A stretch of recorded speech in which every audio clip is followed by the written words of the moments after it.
and he came back to Satna. It was science was born in 2002. As the school mentor, he believes in raising level of all students on a continuous basis. They are made to compete with themselves. They are encouraged to think, to innovate, and shoulder responsibility for their actions. And we just need to believe in one. All the schools of the Witts family flourish in his leadership. So we'll be enlightening parents today with his experience and other aspects which are all made equally important by the child and to build a better bond between the parent and child. Dear parents, please welcome sir with a huge round of applause.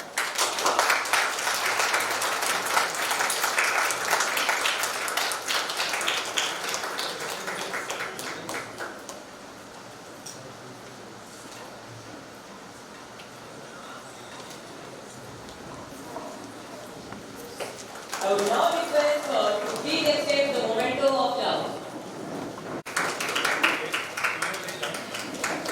We are so grateful to have you with us, sir. From a classic poem written by William Ross Wallace entitled What Rules the World, he said that the hand that rocks the cradle is the hand that moves the world. The hand of a mother. Mother is a symbol of love and care.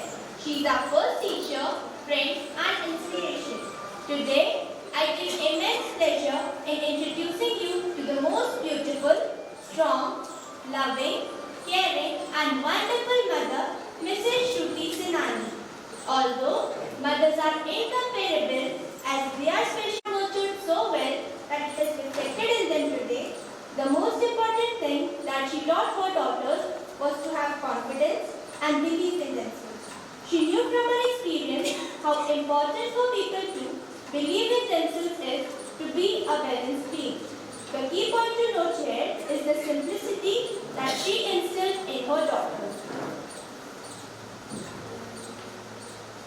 Ma'am has made a difference in her daughter's life, because of which they are able to contribute to the well-being of society. Dear parents, please welcome ma'am with a huge round of applause.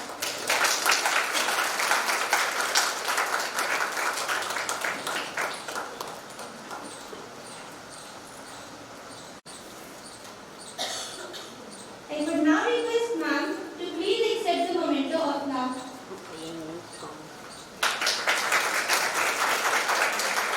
We are so grateful of Srinath College of Commerce, Delhi, and Sayyid Business School, University of Oxford, UK. A woman of great virtue and simplicity. I feel elated to introduce her to everyone. Ma'am is deeply passionate and committed to social sector since early age. She has spent her time since college years in empowering marginalized sections of society for their sustained socio-emotional and economical development. Her passion took a turn in 2016, wherein she chose to work with children to shape their lives. Dear parents, please welcome ma'am with a huge round of applause.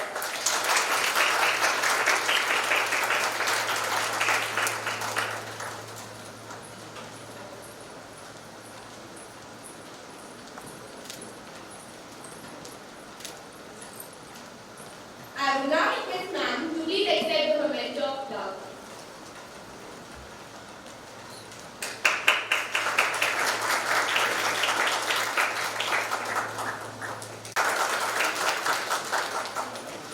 Also, I would request all the parents to keep their phone on silent mode so that we can avoid any disturbance.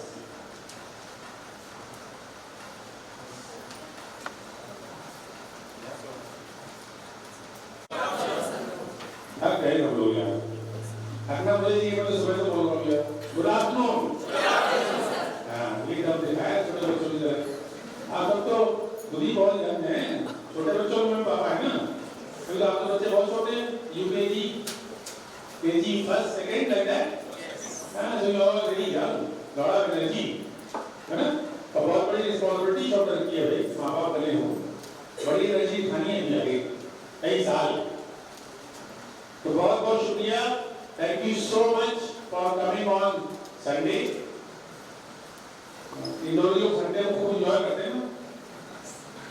आते हैं Saturday को और Sunday को मस्ती करते हैं, picture देखते हैं, इधर जाते हैं। संडे दिन उनसे उम्मीद करना है कि आगे कुछ नया भारी भारी सीखे, is expecting a lot. But आप सब लोग यहाँ आए हैं, जब आ ही गए हो तो अब ध्यान से सुन भी लो जब सुनाने आएंगे, और अभी प्रण कर लोगे कुछ ना कुछ सीख के जाएंगे, क्योंकि जो आप सीखने वाले हो that is one of the most important thing which you have to learn today. Parenting is one of the biggest responsibilities which we shoulder. Very good. Parents होने की। तो जमाना बदल रहा है। आजकल बहुत लोग कहते हैं हमको पेरेंट बनना ही नहीं है। आजकल मैं कोई यंग लोगों से मिलता हूँ, कहते हैं हम लोग भाई डिंग कपल है, डिंग कपल। डिंग का नाम सुना है? नहीं सुना है? उन्होंने सुना है जो पीछे बैठी है, पाजी के बगल में। Double income, no kids. सोचो आजकल के माँ बाप, यंग लड़के ऐसे हैं कि दोनों हम कमाएंगे, लेकिन हमारी जरूरतें और रिस्पॉन्सिबिलिटीज इतनी है कि हमको बच्चा नहीं चाहिए भैया, उसको रिस्पॉन्सिबिलिटी उसकी नहीं शोल्डर करना चाहते, उसको पैदा करना और पालना इतनी बड़ी रिस्पॉन्सिबिलिटी है कि हमको वो नहीं चाहिए। ऐसा वेस्ट में तो बहुत होता था। हम तो जब यंग थे तो जब बाहर जाते थे, हमारे बहुत सारे फ्रेंड्स हैं जो हुए सेटल अब्रॉड, वो बताते थे यार यहाँ तो पॉपुलेशन घट रही है, लोग बच्चे नहीं पैदा कर रहे। जापान की सबसे बड़ी प्रॉब्लम आज की तारीख में ये है एजिंग पॉपुलेशन।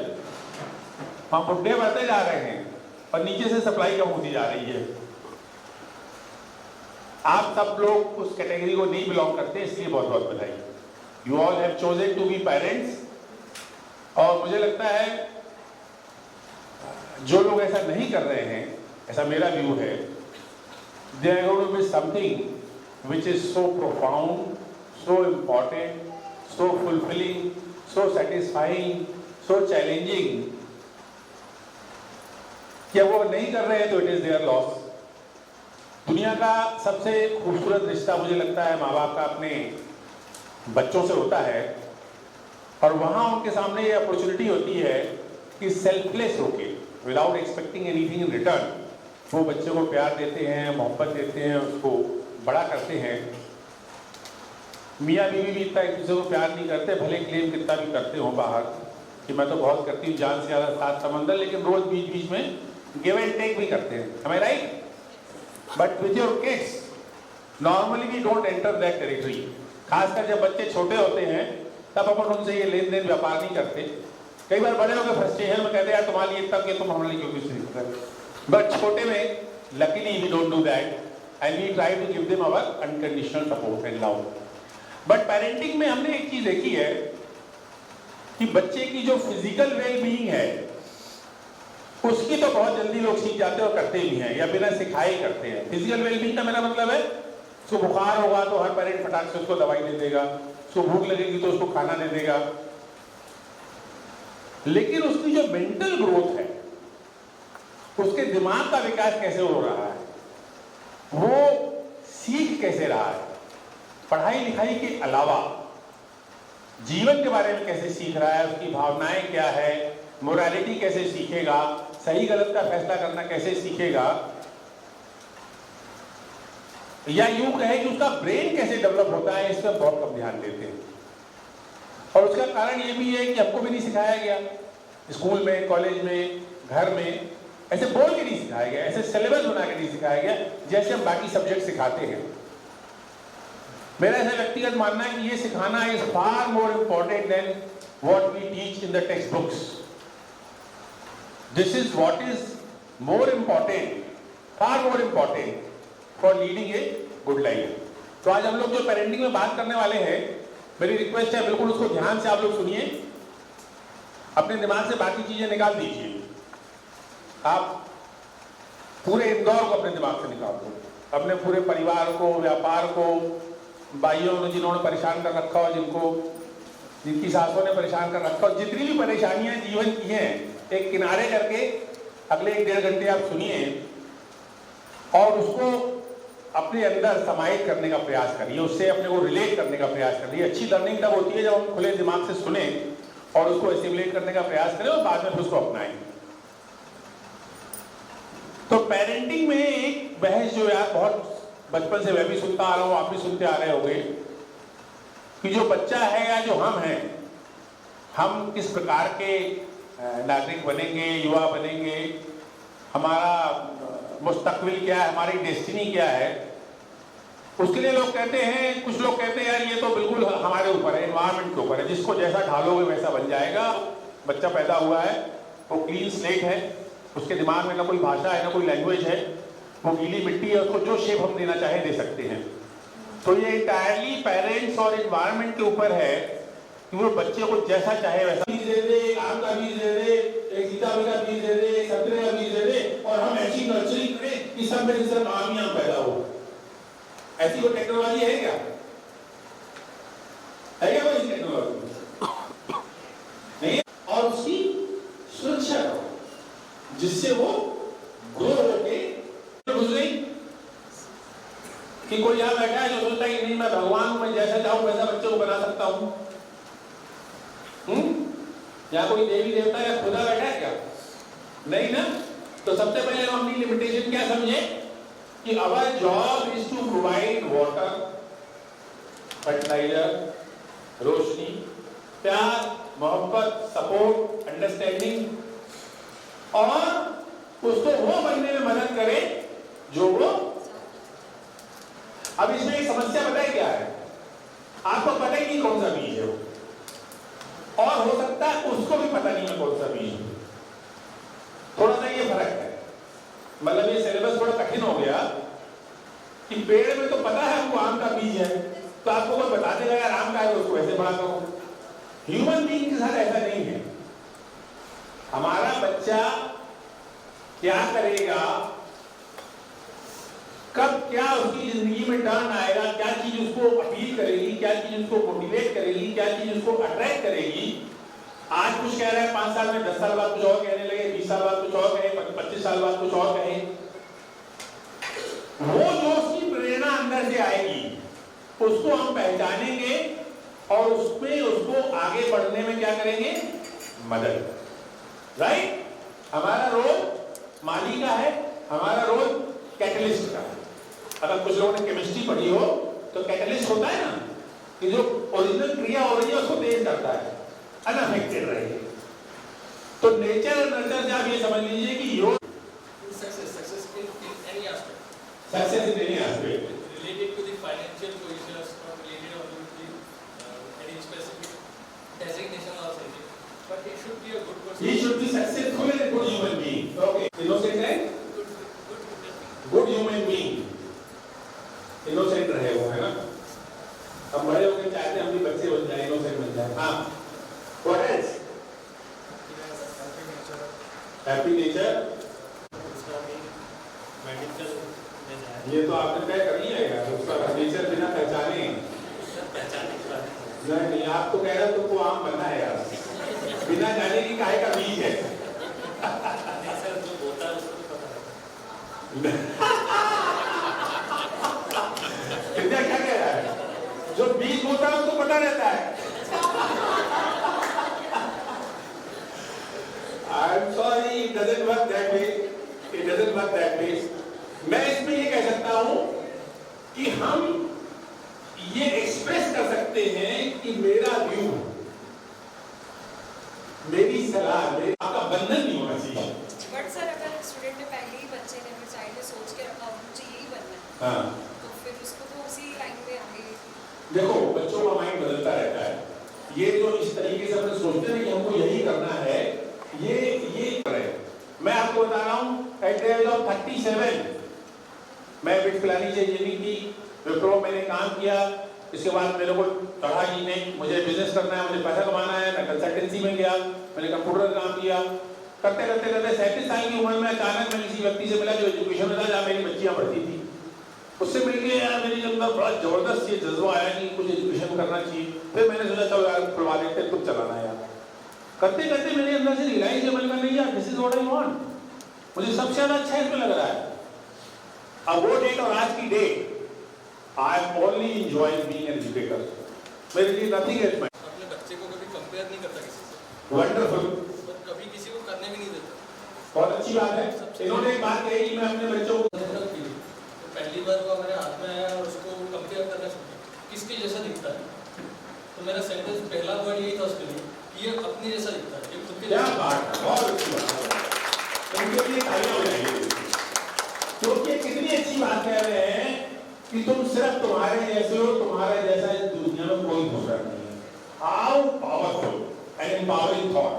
अगर हर व्यक्ति को ये बिलीव कराया जाए, नहीं तो पूरी टाइम यही तो कोशिश करते मैं यूनिक कैसे देखूंगी, अगर वो साड़ी पहनूंगी जो कोई ना पहने, पिछली बार जो पहनी थी इस बार नहीं पहननी, नई ड्रेस चाहिए मुझे, इस डिजाइनर का कपड़ा पहनना है जो किसी के पास ना हो।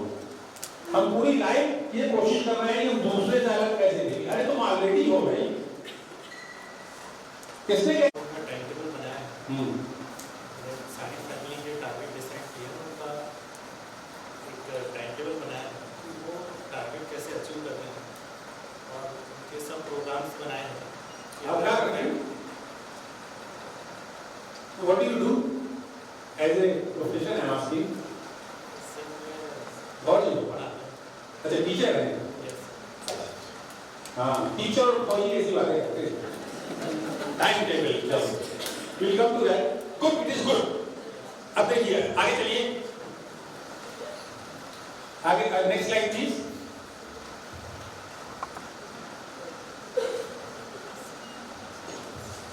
ये बीच में मैं कॉन्सेप्ट यूज कर रहा हूं, जो भी नए पेरेंट्स बनते हैं या जब तक उनके बच्चे रहते हैं, बड़े नहीं बनते, रोज कुछ ना कुछ चैलेंज फेस करते हैं।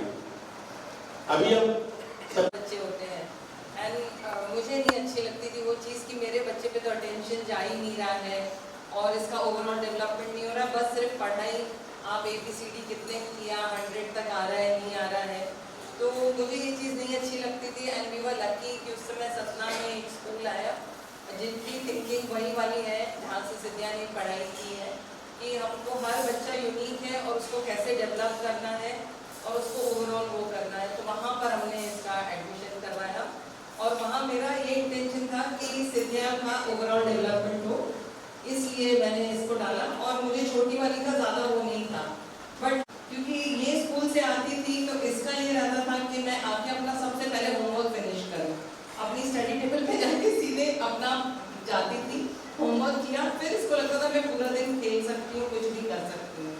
और छोटी वाली ये थी कि स्कूल से आने के बाद उसको कुछ नहीं सुनना है, अपनी बैग एक तरफ फेंकी और खेलना चालू। वो बहुत ज़्यादा उसमें एनर्जी थी और उसको लगता था मैं सारा टाइम एंगेज रहूँ अपने किसी भी चीज़ों में। तो आई डेल्ट विद देम, इसके साथ वैसा बिहेव किया, उसके साथ वैसा, उससे बात करो, उसको डांस म्यूजिक आज भी उसको ये सब पसंद है, तो मैंने उन चीज़ों को आगे किया। और इसको रीडिंग का बड़ा शौक था, तो ये अपना रीड करती थी। और इन सब चीज़ों में मैं सारे पेरेंट्स से कहूँगी इस समय, क्योंकि आपके बहुत छोटे बच्चे हैं, तो हम लोग अपना पेशेंस थोड़ा लूज करते हैं, जो कि नहीं करना चाहिए। पेशेंस से ये होता है, हमको उस समय वही वाली चीज़ है, हम राइट ब्रेन को समझे इस समय बच्चे का है, हम लेफ्ट का नहीं चलाने की करें कि देखो बड़ी दीदी तुम्हारी रीडिंग कर रही है, तुम भी रीड करो, कैसे सारा टाइम खेलोगी, तो ये हमको कभी कोशिश नहीं करनी चाहिए। जो बच्चे का राइट से हमको छोटे में हमेशा राइट से पहले कनेक्ट करने, और कंपैरिजन दो भाई बहन में भी नहीं करिए, फ्रेंड से तो सवाल ही नहीं है। मतलब she used to hardly pass, तो but I never created pressure on her, और plus I maintain this thing कि उसके कंसेप्ट क्लियर होने चाहिए, उसको समझ में आना चाहिए या उसको पता रहे किस सब्जेक्ट में क्या हो रहा है।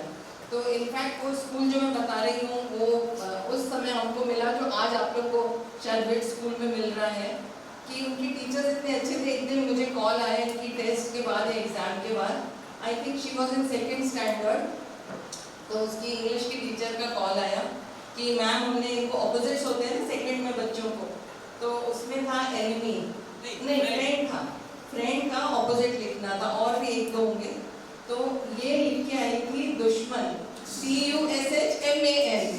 तो उन लोगों ने वो इतना खुश हुए कि मैम हमको ये लग रहा है कि बच्चे को पता तो है, and she has made that spelling दुश्मन और लिखा है, तो we are giving her the marks. और उन्होंने फिर पेरेंट्स टीचर्स मीटिंग में भी बताई। तो मतलब there are so many ways, और योर फोकस शुड बी कि बच्चे का कंसेप्ट कितने क्लियर हो रहे हैं और हम टाइम उसको वैसा देंगे, and what we give to our children that comes back to us.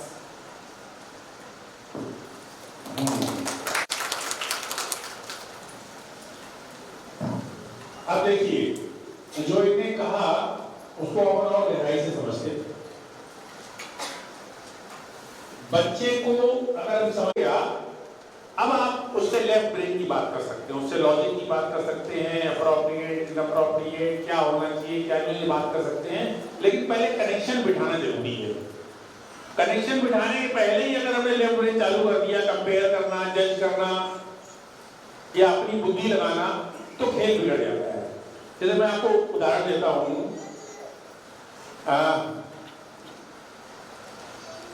School कुछ दिन पहले मैं गया, सतना के स्कूल की बात कर रहा हूँ, वहां तो मैं डेली जाता हूँ, वहां रहता हूँ। तो एक छोटी बच्ची उदास बैठी थी, तो पूछा क्या हुआ बेटा, तो बोले अब तो उदास है। मैंने पूछा कैसा फील कर रही है, सॉरी, तो बोले उदास है। हमने कहा अच्छा, कुछ तो हुआ होगा जिससे कारण में उदास हो। कई बार उदास हो जाते हैं, हम भी कई बार उदास हो जाते हैं। उदास क्यों हो?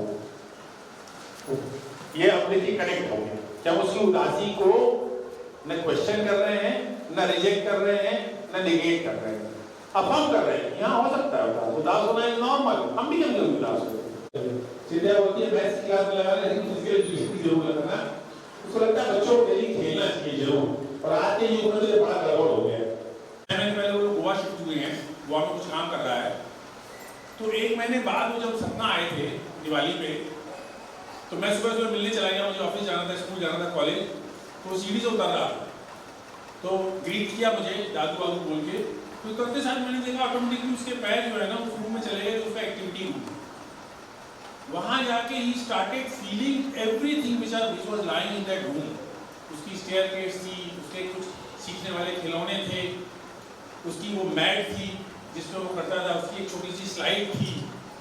You will not believe 10 minute तक वो उन हर चीज़ों को देखता रहा, उनको टच करता रहा, और अपने दिमाग में उसके जो भी चल रहा होगा, राइट ब्रेन में, लेफ्ट ब्रेन, मुझे नहीं मालूम, but it was very pleasant. इस बार बाहर जब आया मेरे साथ, तो he wanted to meet everybody in that campus. हमारे कैंपस में 6 घर हैं, हम लोग 6 भाई हैं, सबके परिवार हैं, सबके यहाँ काम करने वाले लोग हैं, बाहर गार्डन में काम करने वाले लोग हैं। He remembers every person. हमको विद्या दीदी से मिलना है, हमको रामदीन भैया से मिलना है, सबसे मिला जाए। आप सोचिए कहाँ से भैया उसके अंदर इतना प्यार है कि सबको कर रहा है। बताइए कहाँ से आया इतना प्यार, कहाँ से आया? ये उसकी माँ ने दिया उसको इतना प्यार।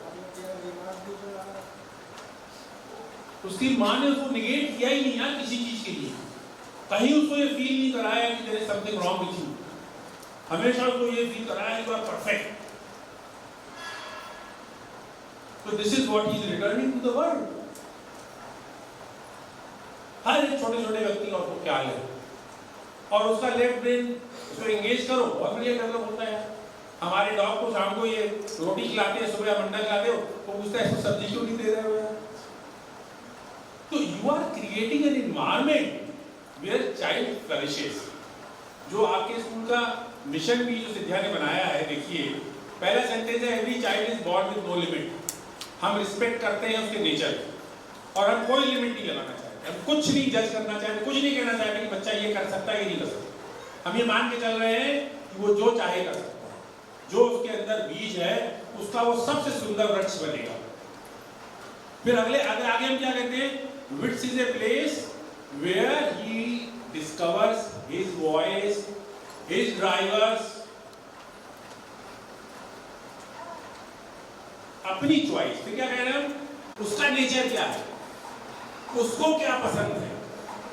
जब आप उसको मौका दोगे तब तो बता पाएगा ना। आज कोई अच्छा लग रहा था, कोई पेरेंट से बात कर रहा था, कभी वो कहता मुझे म्यूजिक करना, अरे करने दो 10 चीजें यार, लेकिन खुद उसको समझ में आने दो कि उसको क्या चीज सबसे अच्छी लग रही है। धीरे धीरे समझ में आता है कि जो चीज हम एंजॉय कर रहे हैं, जिसमें मुझे अच्छा लग रहा है, जिसमें मेरा राइट ब्रेन रिस्पॉन्ड कर रहा है, उसमें हम उसको आगे बढ़ाएं। Performance comes from right brain, not from left brain. भूल जाइए, चैंपियन राइट ब्रेन बनाता है। एनर्जी कहाँ है? वो तगड़ा कोई है 125 किलो, यहाँ तो कोई तगड़ा दिख नहीं रहा 125 किलो वाला, यहाँ तो उसकी बजाय मैं बता रहा हूँ, उसकी बजाय हमने एक बार कह दिया, 2 बार कह दिया, अब we can set the boundaries. लेकिन हम बाउंड्रीज कब सेट करेंगे? जब बच्चे का राइट ब्रेन शांत हो चुका है।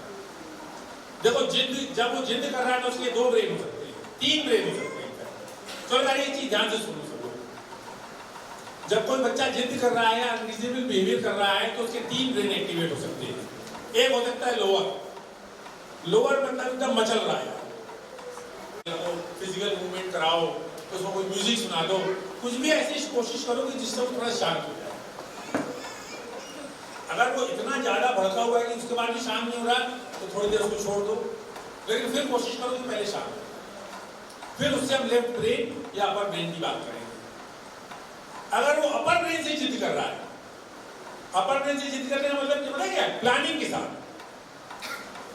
यहाँ 4 लोग आए हुए हैं मॉल में, अब हम यहीं फैल गए कि हमको ये चीज लेके दो, नहीं तो मैं यहाँ सीन क्रिएट करूंगा। अब उसके दिमाग में बैठ गया यार कि मैं इस तरह का नौटंकी करूंगा तो मेरी बात मान ली जाएगी। This is not correct. वो सोची समझी उसकी रणनीति है अपर ब्रेन वाली, तो बिगाड़ रहे, वहां हमको उसकी बात नहीं माननी है। लेकिन चिल्लाना नहीं है, गुस्सा नहीं करना है, मारना नहीं है, मगर उसको बोलना ही हम नहीं मानेंगे। अगर आपने ये चीज 2-3 बार कर ली ना, चौथी बार से बोलना ही बंद कर देगा। इतना मूड कोई नहीं, अपनी एनर्जी नहीं वेस्ट करेगा। वो जान जाएगा मेरी ट्रिक नहीं चल रही है, he will stop using that trick। दिक्कत क्या होती है, उस ट्रिक में हम अगर फंस गए तो फिर वो रिपीट करेगा। लेकिन तुम उसको अच्छी आदत नहीं सिखाते, वो आगे भी गड़बड़ करेगा और नहीं। ठीक है, राइट ब्रेन के इन्फ्लुएंस में है तो कनेक्ट करो पहले। एक बार शांत हो गया, रीजनेबल बात करो ना। आप कह सकते हो कि चॉकलेट खाना अच्छी चीज नहीं है, ज्यादा खाने से सेहत को नुकसान हो सकता है, हम तुम्हारे डॉक्टर से बात करा दें। तेल खरीदना, आटा खरीदना, सिर्फ में सारा पैसा आपके चॉइस पे नहीं खर्च कर सकती। जब वो शांत हो गया then you can talk like this. This is an opportunity to develop his left brain and upper brain। ये तो मैं क्या, जब वो जिद कर रहा है और मेरे सामने अपॉर्चुनिटी है कि मैं उससे सेंसिबल बात करके उसका लेफ्ट ब्रेन और अपर ब्रेन डेवलप करूं, और हम क्या कर रहे हैं? हम यहाँ तो उसकी जिद पूरी करके भाग रहे हैं सीन से, और ये अपना पावर दिखा रहे हैं उसको डांट के मार के।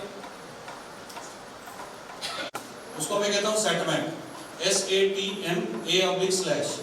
S is smile. कोई ऑब्जेक्शन रेज करता है, कोई डिमांड करता है, तो उसको मैं स्माइल करके उसको ग्रीट करता हूँ, उस चीज को एग्री करता हूँ कि हाँ ये चीज जरूरी है। वेरी गुड, ये फंडा बिल्कुल बच्चे के साथ बनाना चाहिए यार। देखो वेरी मच स्माइल करता है, चाहे सामने वाला इनको गरिया रहा हो, है ना? हाँ बिल्कुल ठीक, राइट। उसको एग्री करें कि चीज ठीक है। जैसे लास्ट 2 वीक्स पहले का इंसिडेंट है, हम लोग मॉल में गए थे, टॉय शॉप के सामने खड़ा हो गया कि भैया मेरे को तो ये चाहिए, ये मेरे को दिलाओ। तो मैंने उसको स्माइल करके हाँ ठीक है दिखाओ उसमें क्या क्या है, उसको एग्री किया कि भैया पहले इसका इंपॉर्टेंस समझाओ मेरे को कि ये क्या है। So SA is agree, T for turn his attention, कि उससे इनपुट मांगी कि ये चीज क्या है, एंगेज कर रहे हो उससे, क्वेश्चन आंसर। आपको ये कहाँ चीज जरूरी लग रही है, इसका आप आगे फ्यूचर में क्या इस्तेमाल करोगे। लकीली वो चीज 3 to 4 इयर्स के एज ग्रुप के लिए थी, मेरा बच्चा 8 साल का है। तो फिर मैंने उसको मोर इन्फॉर्मेशन दी, जो M हमारा ये करता है, एम्फसाइज ऑन मोर, हमने उसको वो किया, उसको मोर चीजें बताई कि ये चीज लेने की बजाय ये चीज अगर आप लोगे तो आपको आगे जाके इसका और ज्यादा फायदा होगा। So just turn his attention to more. और A/C इज एक्शन क्लोज, तो एक्शन को क्लोज करके उसको जो एक्चुअली मेरे को दिलानी थी वो चीज उसके हाथ में दिला के मैं उसको आगे निकल गया। क्या बढ़िया फिट किया है यार। बट बहुत अच्छी इससे नॉलेज को समझ में आ रही है। देखिए पहला एक क्या समझो, चैलेंजेस अप्स एंड डाउन्स होंगे, सबसे पहले वो आपको याद करेंगे, आपसे याद करेंगे, आपसे गाइडेंस लेंगे। Thank you. It has been such an honor to be a part of this wonderful event. On behalf of the entire WITS family, finally, I would like